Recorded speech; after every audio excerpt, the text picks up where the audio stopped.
Electrical distribution as it is applied to the exhaust ventilator fan is important to understand. Here we have a breaker box. This is a single phase breaker box. I'll explain phasing a little later. But on single phase what we have are two power wires coming in. One, two power wires, and we have a neutral wire which is right here. The power wires feed each side of the breaker box. We have power on this bank of breakers and this bank. Each bank controls 120 volts. Each breaker has a wire going to the breaker. Each wire will have 120 volts going to it. When we have a motor that runs on 120 volts, it only has one hot wire going to the motor. If we have a motor that runs on 240 volts, what we'll have is a double breaker, such as this. A double breaker picks up power off of this side, which is 120, and this side, which is 120, combining the both of them. And we'll have two wires coming out of a double breaker. Each wire, 120 volts going to the motor, gives us 240 feed volts to the motor.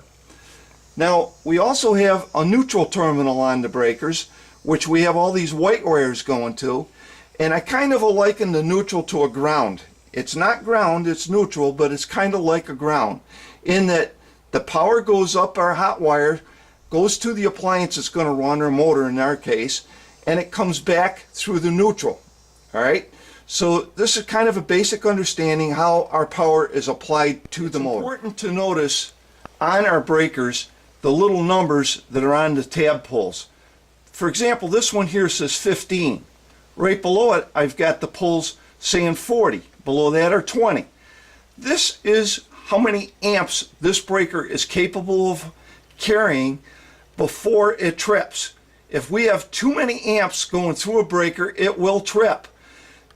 If you find a trip breaker, it'll be off like this. In order to get the breaker to go back on, just simply pull it over to the right and back to on. And now the breaker is reset with the power distribution coming out of the wire at the end.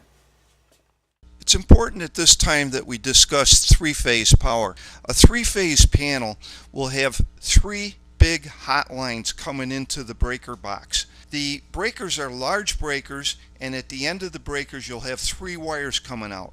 Each wire will contain up to 120 volts.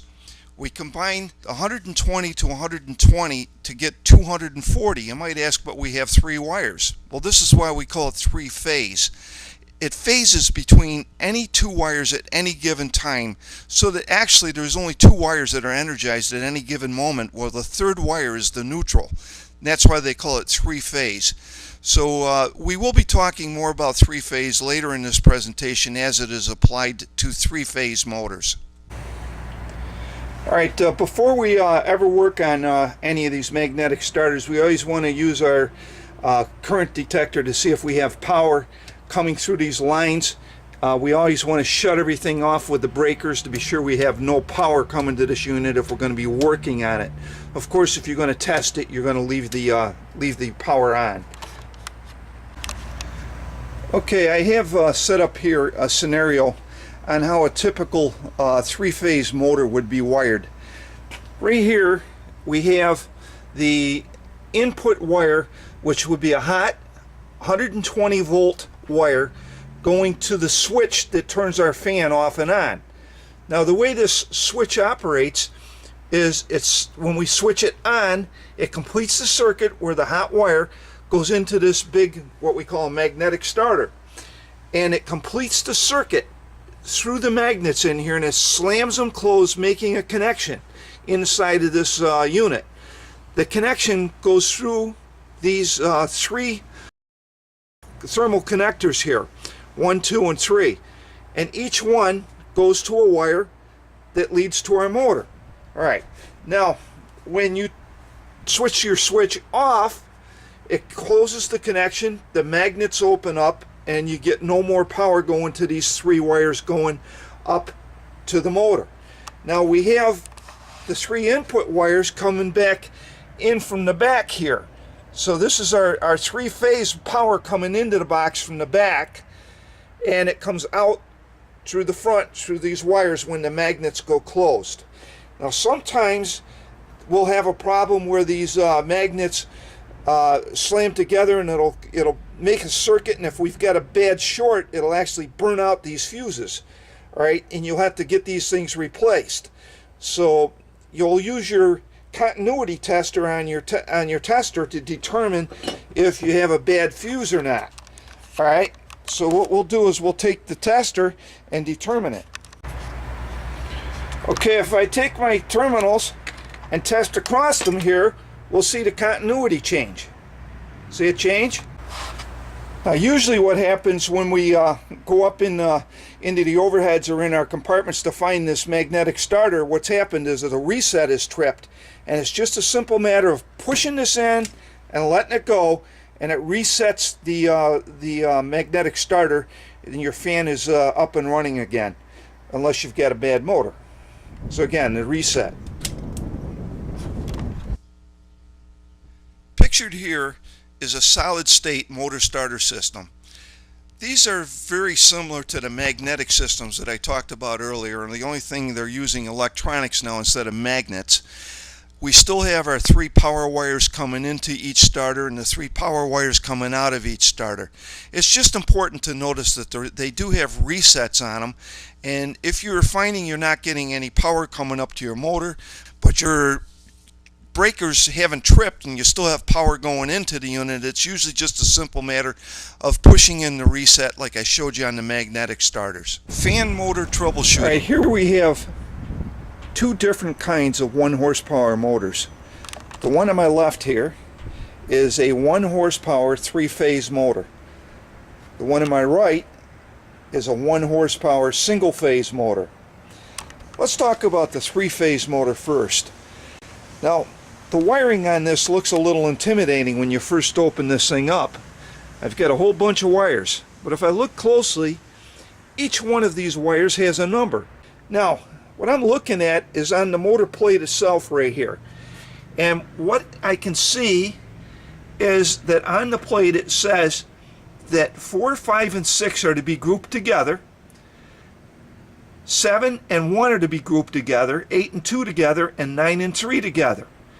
Now, if I look, 7 and 1 have L1. That means line 1 goes to 7 and 1, line 2 goes to 8 and 2, and line 3 goes to 9 and 3. Now these will be the hot lines coming into the motor. 4, 5, and 6 have no line going to them, so what we'll do is just put a wire nut around those 3 and group them together, and these I'll put a hot line to each one of these.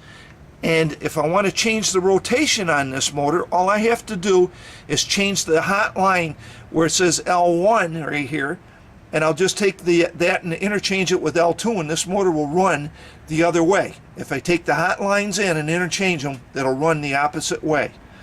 Alright, now this motor also has a diagram for high volts, and with 3-phase we seldom, if ever, encounter high volts on a 3-phase motor. Alright, in our application with fans, it's almost always low volts, 240 volts.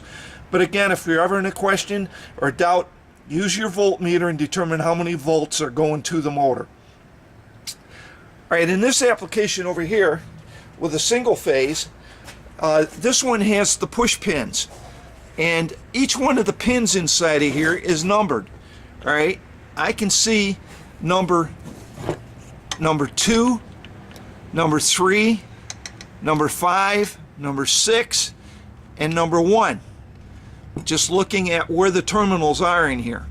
And if I look over here in the motor again, it tells me how to wire this for low volts and how to wire it for high volts.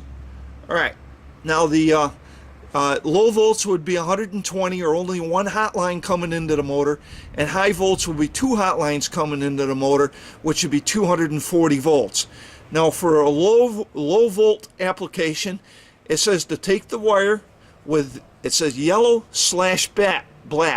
Now what that means is it's going to have it be a yellow wire with a black hash mark on it. So that will go to the terminal 1. Alright? The red, the brown, and the orange wire all go to terminal terminal 5, and the black, white, and yellow wires all go to terminal 6. And it says that I am to put a line for terminal 6 and a line to go into terminal 1. Now, what that means on this particular motor means I can have it, my neutral go to either one or the other, or my hot to go one or the other. They don't care where the neutral and the hot go, but the two lines go to those terminals, 1 and 6. So if I take a look over here again, here's number 6. I would put either the neutral or the hot wire going there, and my other one, hot line, will be going up here to number 1 according to the diagram. Now, right here is a little green screw, and that's where the ground wire goes. So there's 3 wires coming into this motor, one being hot, one being neutral, and one being the ground. And that's how we'll wire it up for the low volts. And you always have to look at these motors before you install them, because most of the time when you take them out of the box brand new, they're already pre-wired high volts. We would have a hot line going to 6 and a hot line going to 1. Okay. And over here it tells us how to reverse the rotation on this motor. To reverse, all we have to do is interchange the red and the black leads, and then the motor will turn the other way. Okay. Again, pay attention to your label. It gives you all the pertinent information that you need for selecting the right motor. It gives us horsepower, the RPM. 1725 RPM is what we use in most applications. Some of the compressor motors and that will run up to 3650. You don't want to be using a high RPM motor. We want the 1725. I try and select motors with ball bearings all the time, and this motor says bearings, ball. All right, so it's a single phase, 56 frame.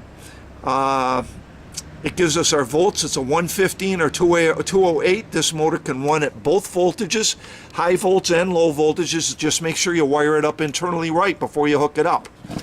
All right. We also sometimes want to be careful on our amp selection. And SFA stands for safe full load amps. And this motor can carry up to 15 amps on low voltage and 7.8 amps on high voltage. Okay.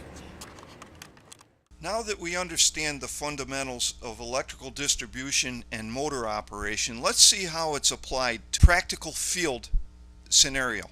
Right now we're at the Port Royal Club down in Naples, Florida. A customer called and says that he thinks his motor's seized up. We just went up on the roof and looked, and sure enough, the motor has seized. Power. Now, if he throws the switch on, it should light up the end of that tip, which we can see the little tip is lit up down there now. All right, so we do have power. Turn the switch off, and we'll have no power. All right, the light went out. Now we definitely have no power going to the motor. Alright, here's the new motor that's going to be going into this fan, and I'm coming in on the label on the side of the motor. Now, on this label, we want to be sure that we have the proper motor, which we do. Alright, since we're going to be putting a new belt on this anyway, so we just cut the old one off. We have to there's going to be 2 set screws on these pulleys. These pulleys are an adjustable pulley. One in there.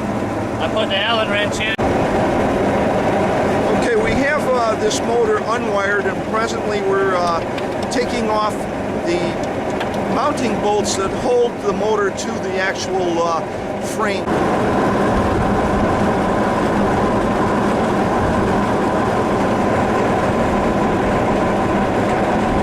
We're going to let this oil work down in there a little bit. Hopefully loosen the shaft up a little. Notice that he also put him in the